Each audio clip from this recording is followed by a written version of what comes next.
Welcome back to The Curious Yapper. I'm Madison, your host and favorite yapper. Funny tidbit, I just had to re-record that because I forgot the intro. We're off to a great start, 2026. Anywho's, if you watched the recap from 2025, thanks for that. Some people sent me some kind messages in the background, and that means a lot. So last week, Monday, was still 2025. We're still in December. It was a short work week and kind of felt like a fake week. And I know that there's funny TikToks and memes that talk about, let's circle back in the new year. And on Monday, when it was December 29th, I thought also the same thing. And I was like, when are we going to circle back? Let's just circle back, you guys. So anyways, felt like a fake week. And I got to work from home that day. So at lunch, Evan and I got to go on a walk, which is always really fun to get to team up or partner our lunches together.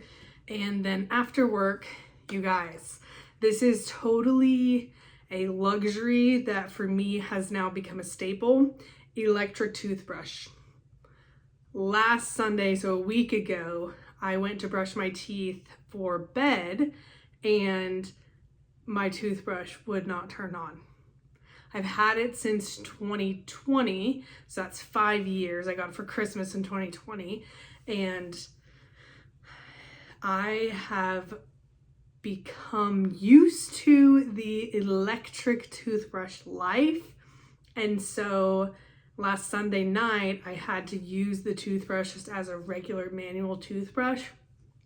Something about it sensorily made me gag. I just cannot handle the sensation of regular toothbrushes, which again sounds so luxurious. It was a struggle. So Sunday night, trying to brush my teeth manually, it's just, yeah, the sensation and the sound and gross. So that was Sunday night. Then Monday for work, I also had to brush manually. And I was looking at Amazon for prices. When could it be delivered? I was trying to figure out what the heck my toothbrush was, what model of it. It's an Oral-B, not an ad, but they have a lot of different lines of their electric toothbrushes. And so I knew that it wasn't the highest end because it didn't exist back when I was first shopping in 2020. And then it was very confusing to figure out what series I had and what would satisfy. And so Monday after work, I decided to go on a big adventure to try to find myself a toothbrush.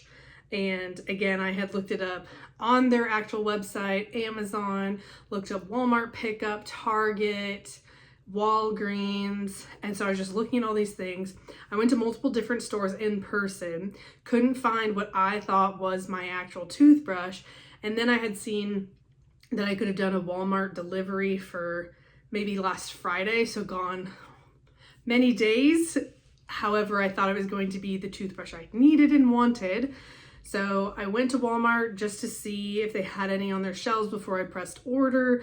And in doing so, I stumbled upon what I thought was my toothbrush, which was not the model I was expecting it to be. But at Walmart, you have to call the associates to let you into the case of the high-end items. And so I waited for someone to come. She had just let someone else look at the toothbrushes right before me. However, I was not ready to tell her which ones I wanted to look at because I saw them in the case and I was looking them up on my phone to see if they had the features I needed. Anyways, it was a whole adventure. And there was two in the case I wanted to see. One said it was marked off, and then the other one was also on sale, and so I looked it up. I got my toothbrush for like $60, which is pretty awesome because it was well over $100 back in 2020. So it was on sale, pays to not have the newest toothbrush, I suppose. So I went on that adventure, scored the toothbrush, only had to brush my teeth manually twice. Honestly, just talking about it and remembering the sensation just gave me chills. So there's something about the sensation and the sensory overload. It was not fun. So again, sounds really luxurious. It's a staple. It's, I guess, something I could live without, I guess. My life is much better with it. So I found my toothbrush. It ended up being the exact same model. I wasn't sure until I got home and opened it. Yay. And I just had to change the color. Mine was purple before, and now this one is gray. So it was okay. Then Evan that night had also found on HBO, there's Deadliest Catch. And that is a hyperfixation and very niche. I love Deadliest Catch.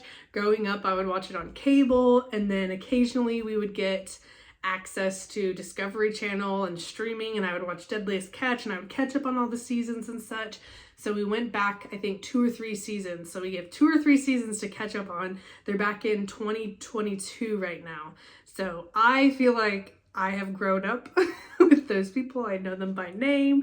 I know the ship names, and it's just really fun. So thanks, sister, for sharing that login, because I'm enjoying the HBO Max. And Evan's really enjoying it too because they don't have commercials. Love it. So great.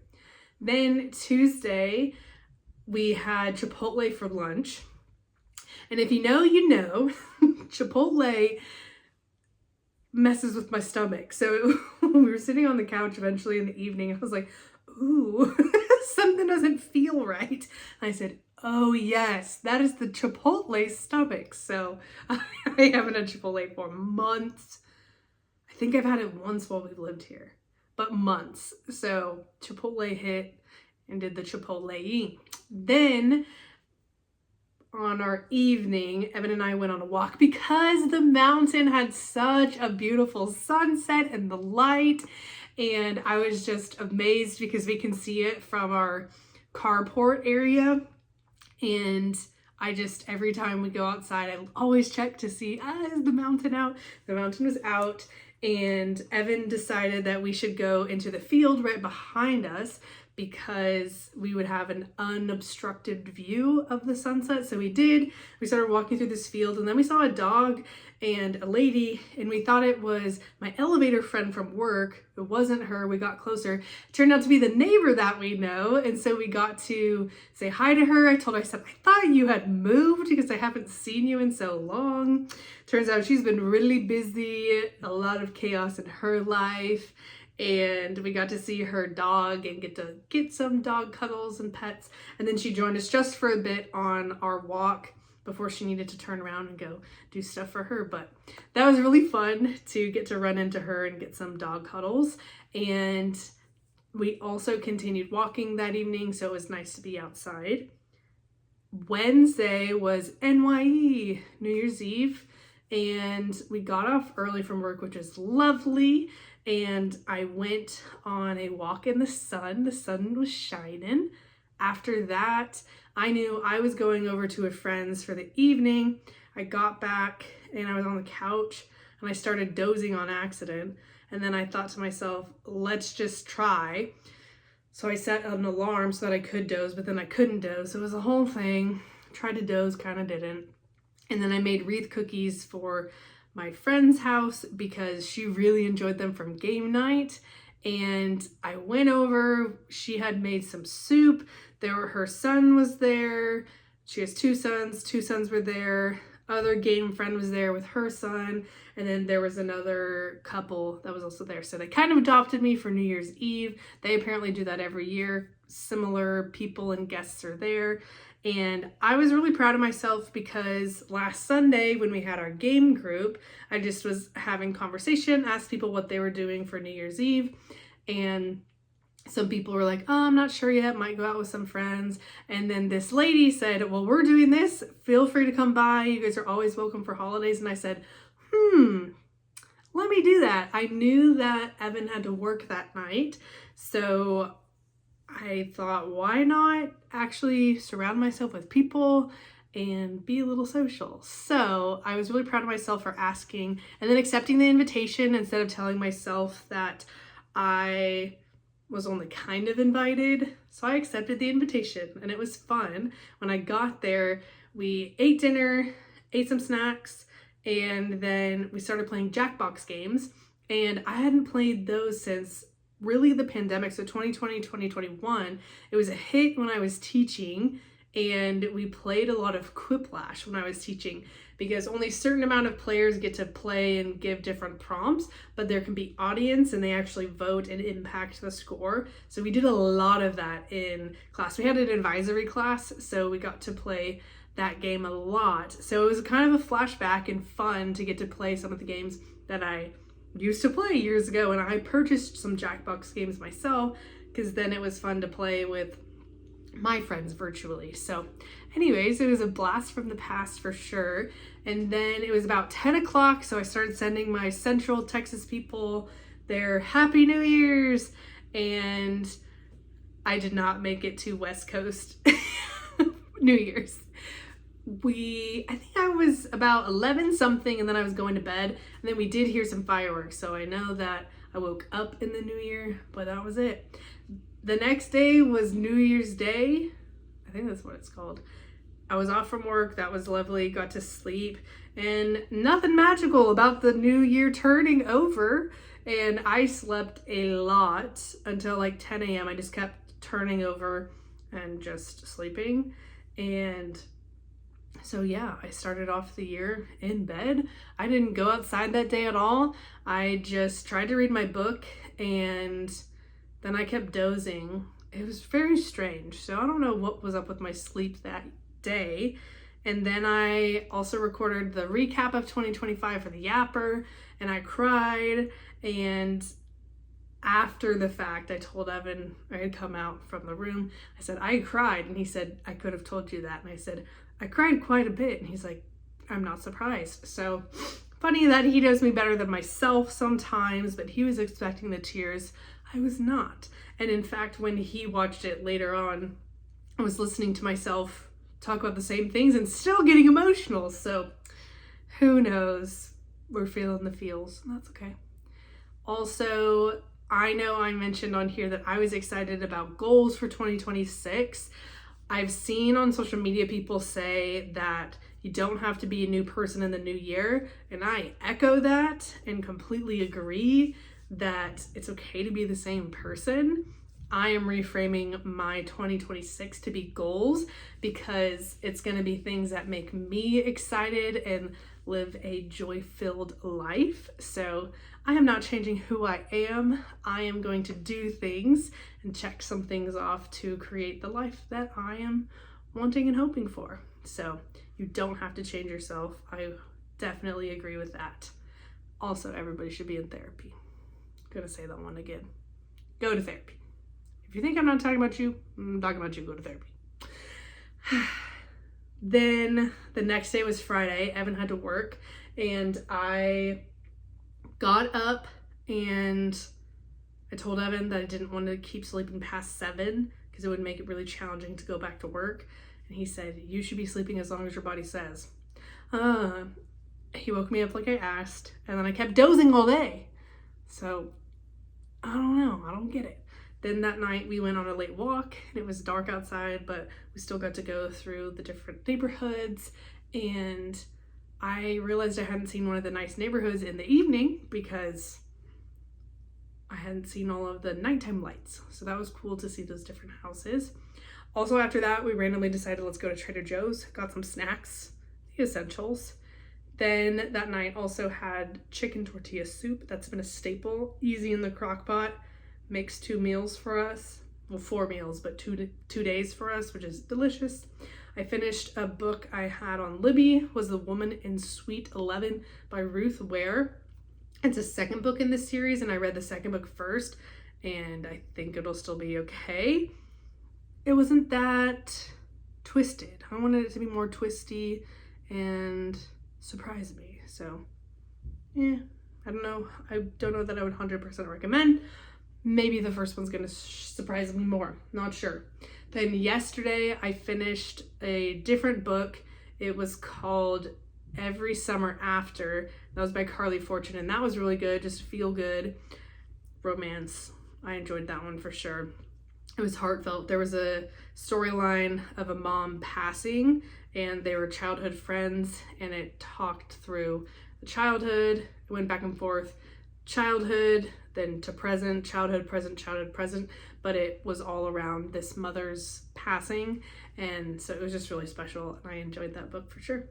Then yesterday evening, Evan and I started making a real list for hikes, and I think we have like 40 on the list. I made a spreadsheet and I put in the name of it, the distance, the elevation gain, where it was generally located so we could plan around where we want to go. But it was fun to put that in an actual list, and today we actually knocked one off. It was an easier one. Some of the ones that we have on the list are elevation gain, so it's going to be ones that I either build my strength for, or we go do it and take lots of breaks, which I'm fine with. And there are some really cool ones in the Cascades, Seattle, Portland, the Gorge, the Oregon coast, all fun. So I'm really excited to start knocking some of those off and doing some of the hikes in 2026. So that was really fun. Then today we did go adventure and cross off one of the hikes from the list. It was, I think, probably the shortest and the easiest. Hey, who cares?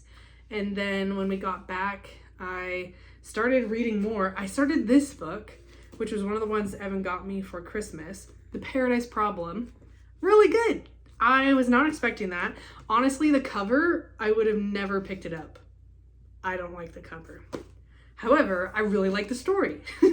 It's about this couple who's married. Well, they are married. And it's a fake marriage. The guy's a billionaire. He's trying to unlock some of his inheritance. And so they have to go pretend to be a happy wedded couple.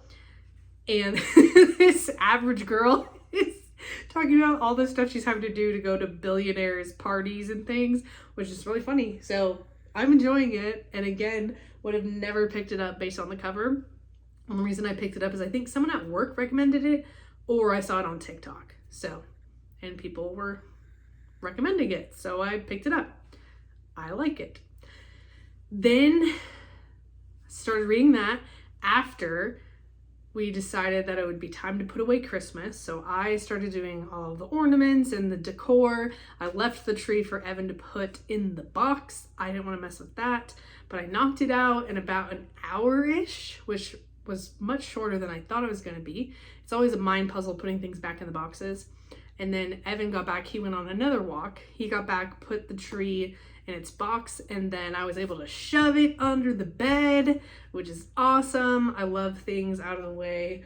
One of our goals this year is to take a look at the closets and make the closets better. I don't think any of our closets are good. So, one of the ones we definitely need to do is the pantry. It's not good. The organization in there doesn't make sense. It's an L shape, and so there's a bunch of feels like non-usable space in the corner because you can't really get to it because it's L in the back. So I've got to figure that out. I might look at some inspiration to figure out how to organize an L-shaped pantry because it feels like it goes into no man's land. It's very not good. So the closets are on the list, and we'll see how that goes. Then after that, I was so sad to see the tree go away because every time I was in the living room, I turned it on, got to see the little sparkle lights, got to see the glow, and it was just so lovely. And so I told Evan I was going to miss the glow.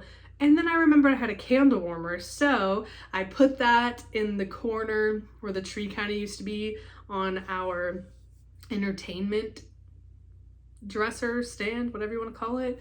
And so now it kind of glows in the background, so that's fun. And got to do that today. And then more reading of this. Oh, Evan just got back from the store. How did I almost forget? And he got me this fun disco ball pothos plant, which is really cool. I saw these at Trader Joe's and definitely loved the pot. And I think we can keep this alive. Sister, that third plant's really not looking good. Evan took a picture of it and the interwebs says that it's in distress. And the last time one of them was in distress, it had to go goodbye. So sad. But anyways, pothos I can take care of. / Evan. Evan's gonna take care of it, let's be real. anyways, that was this week. Some out of the comfort zone, some not. I think the New Year's Eve, that was out of the comfort zone. So I was excited that I said yes to that. Also sharing my recap, out of my comfort zone, all the things. Anywho's, also got to FaceTime my sister a couple times this week. And that's it, y'all. I hope you have a wonderful week. Thanks for the Yap Sesh Yappers. I'll talk to you soon. Bye.